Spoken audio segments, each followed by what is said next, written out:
Hello again, Fish-A-Lots. In this episode, I want to show you how to tie the non-slip loop knot. It's a knot that's gained a lot of popularity out there over the last few years, but it's not always the strongest knot, and there's some very typical mistakes people make in tying this knot that really cost them some huge fish. I don't want that for you, Fish-A-Lots, so we're going to take it through step by step. I'll show you some pitfalls. Let's get right into it. Now, loop knots are super important if you're tying directly to something that you're going to be jigging. Something like this, a bucktail, which I fish with all the time, or even jig heads with soft plastics. Loop knots can really be awesome because they allow a lot of freedom in here when you tie it down. So first, let's just go through the first step of the non-slip loop knot, and that is you have your tag line right here, and you're just going to make an overhand loop. Now, give yourself plenty of tag line right here to work with, okay? A common mistake here is that people will try to kind of skimp on the line, and then towards the end of this knot, you're struggling to complete wraps. So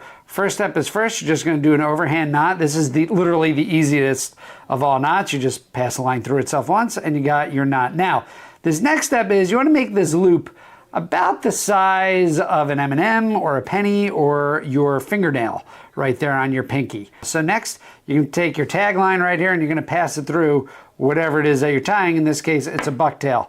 Now you want this loop right here coming pretty much right up against the eye of what you're tying, and then you're gonna take your tag end and you're gonna pass it through this loop. Now, when you take this tag end and pass it through the loop, take a look at your main line right here and make sure this tag end is going in the same direction as your main line. So the main line is exiting this side of the knot.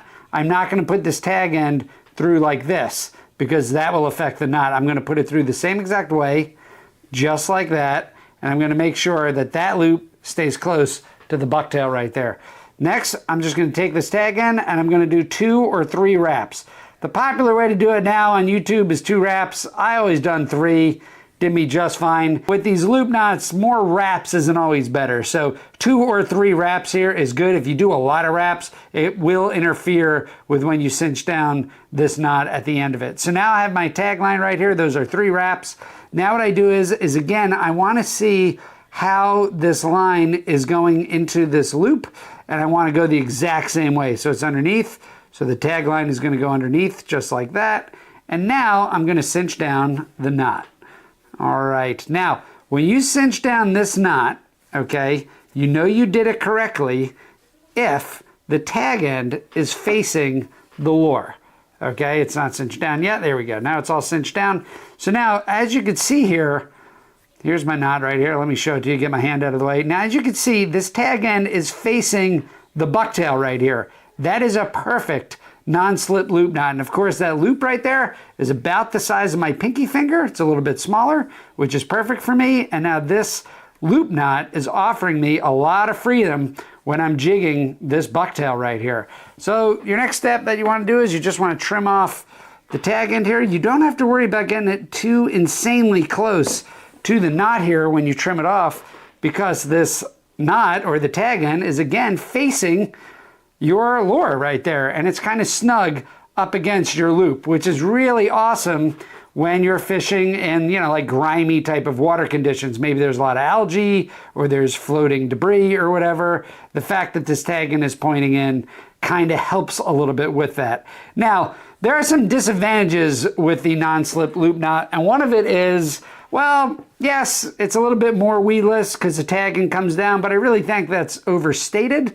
I think primarily when you're going to get weeds is when you're reeling in like this and you're forming that V right here between the lure and the line, and weeds are going to get caught in here. So if that happens, just give it a couple of quick snaps, you know, and the weed will come off, or you just have to remove it when you reel it in. The other disadvantage of the non-slip loop knot is it's not a very strong knot. It's pretty easy to break, and if you want to see a better option for your loop knots that you could use any situation that's going to just offer you so much more strength than this knot right here, go ahead and click on this video where I compare the non-slip loop knot to this other fabulous and very underrated and very underutilized loop knot. All right, Fish-A-Lots, thanks for tuning in. I'll see you out there on the water.